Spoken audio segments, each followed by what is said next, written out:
Welcome to Leader Talks podcast. I'm Reverend Dr. Shannon Carafonda. I am an ordained clergy person in the United Methodist Church. Hi, I'm Elaine Robinson Beatty, speaker, trainer, executive coach. We've put together this podcast by women for women about things we wish we had known when we were younger. And we do hope that you will look for our podcast on your favorite platform. Be sure to subscribe, to like, and to share. We want to thank you for joining us today. So Shannon, you ready to get started? Let's do it.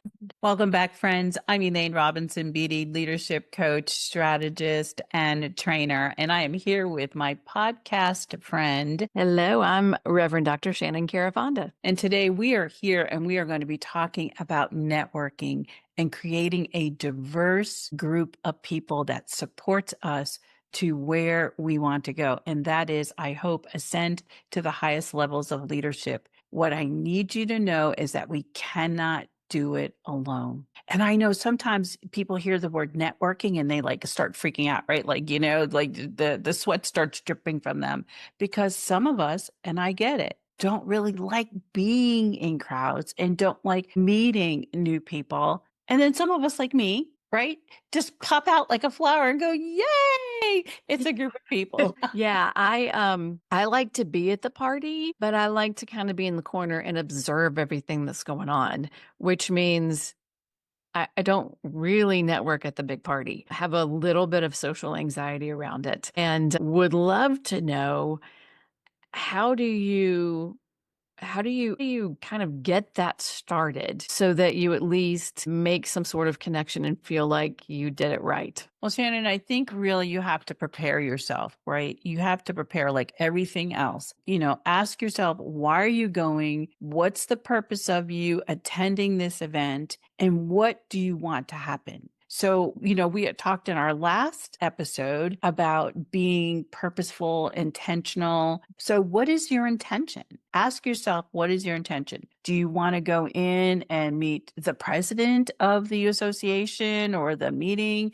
Do you want to make friends? I used to belong to a network of women and we called it Ladies Who Lunch. And we would always ask the women, what is it that you need? And it was so profound because when we asked the women that, there was like, they almost didn't know what to answer, but the answers were just amazing. I mean, they were actually sweet in some ways because one woman who had everything, in fact, she's very famous. And I was even amazed that she even attended with us. And she said, I just want friends. She had all the money in the world. She had and when I say all the money, I mean a lot of money. Okay. Yeah, no, she was one of those families, like really one of those families. And, she had power, she had prestige, she had all of it, but she didn't. Wow. Okay. So what are some good openers or ways? Where do I need to be at the party? Do I need to be near the drinks or the buffet? Does it matter where I sit? How do I work a room? I need all the help, Elaine. Okay. All right. These are great questions. So normally when I go in, I usually just kind of stand and I survey the room, right? I look around and I just try to get a sense of like, who's where. Hopefully I know people, but if I don't, then I look for some kind of connection. And I mean, it could be like the wildest connection. Like today I'm wearing red. It might be somebody else who has on something red, but I look for something that will connect me to that person. Yeah. My friend Vanessa Van Edwards calls it Me Too moments. Oh, yes. You went to the lake last weekend? Me too. Exactly. Okay. Exactly. Right. So you're looking for that. So it might be somebody that you know from another church. It might be somebody that, you met at another meeting. Oh, we were at the chamber meeting yesterday. Oh, yeah, right. Right. So you're looking for a possible connection. Now, it could be like I went to this meeting a couple months ago. I knew no one in the room. I was speaking at the conference, and this was the first time I was there, and I knew no one, absolutely no one. So I walked up to the table and I just picked a table that was the most diverse table, like people who were so unlike me. Okay. Yeah. And I just said, I'm just going to dive in. And I said, is anyone sitting here? And they said, no. And they said, join us. And I'm like, great. And so before I sat down to the table, I walked over to every single person and I said, "Hi, my name is Elaine. I'm from Atlanta. Where are you from?" Yep. Yeah. So one point of connection is location. Where are you located? Right, right. Okay. So that's a good opener, right? Okay. Okay. So then, the next question is, right, normally we want to say like, well, what do you do? Right? Like that Mhm. is the question. Yeah. Now, let me ask you, what does that get you when you ask somebody that? I don't know. Not a lot. Exactly. Exactly. So can we figure out like something else to say like, so what inspired you to come today? Okay. Yeah. Yeah. Right? Or do you have any projects that you're working on that you're passionate about? I like that one. Exactly. What are you working on right now? But you still have to figure out like what next, right? So, when you ask somebody what inspired them to attend today or what brought you here today, right? Then you can look for the connection. You can learn a little bit about who they are and you can listen in, right? And so I call them the L's, right? You want to look for the connection when the people are responding. You want to learn who they are. So, for instance, well, I came here today because I'm a speaker and I'm interested in supporting women who are in leadership, who are ascending to the highest levels of leadership. And then you would say, well, I'm a pastor. Yeah. And we do that too at church. Yeah, we have women's groups. Yeah, that would be great. Yeah. So how do you know when you need to do the next step? I go to this thing, I meet people, I might get business cards, I might not. How do I move from I've gotten names, I might even have a business card to this person is now in my network and a key ally? Yeah. So here's the mistake that oftentimes people make. Remember when I said it's important to have an intention? Some people go in the room and they're like, I want to meet like 50 million people, right? Mhm. You could do that. Yeah. But I think going deeper is really important, right? Okay.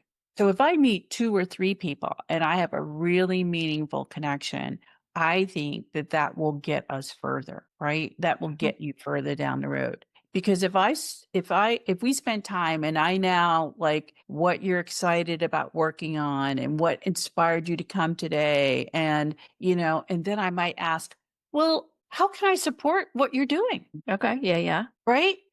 Or what type of people are you looking to meet? Is there somebody I can introduce you to? So, taking the approach about I am networking to help others instead of, or maybe to a lesser extent, networking to get help myself. Shannon, it's just like church, okay? Yeah, servant It, leadership. and it's never about us. It's not. It is never about us. So, and this really is a networking strategy. If you can go into the room and really have the mindset and the focus of who can I help today?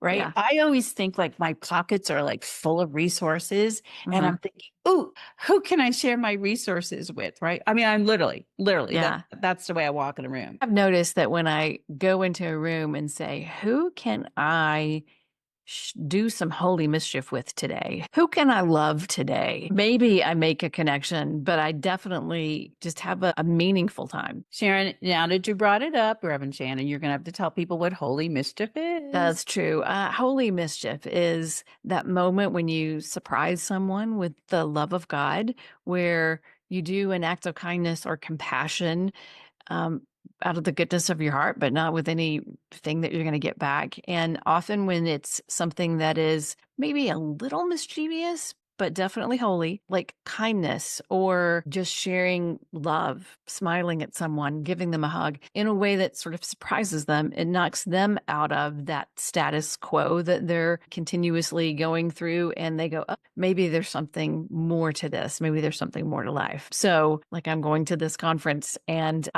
so last year I passed out little Jesuses or Jesi, if you want to use that as the plural. This year I found little Marys. I guess the Catholics wanted little Marys. So there's a whole bunch of them. And I'm like, you know what? I'm bringing them to the conference I because love it. I don't think people have those. And it's just fun. And then I can strike up conversations with people. All right, so Absolutely. so that's kind of networking 101. However, we get to a point where we've made some connections, we know some people. And we've noticed there are people in our lives that are key people. They're like either key connectors Yeah. or there's something that's set apart with those people. We're big in my family, huge Survivor show fans, and alliances are a big thing. And if you make the right alliance, you can go a whole lot further than if you make the wrong alliance. So, how do we leverage those relationships in a way that, that is still authentic and has a good intention and is not, like you're using someone? How do we build on those and use those in ways that um, can help both us and them? Yeah, absolutely.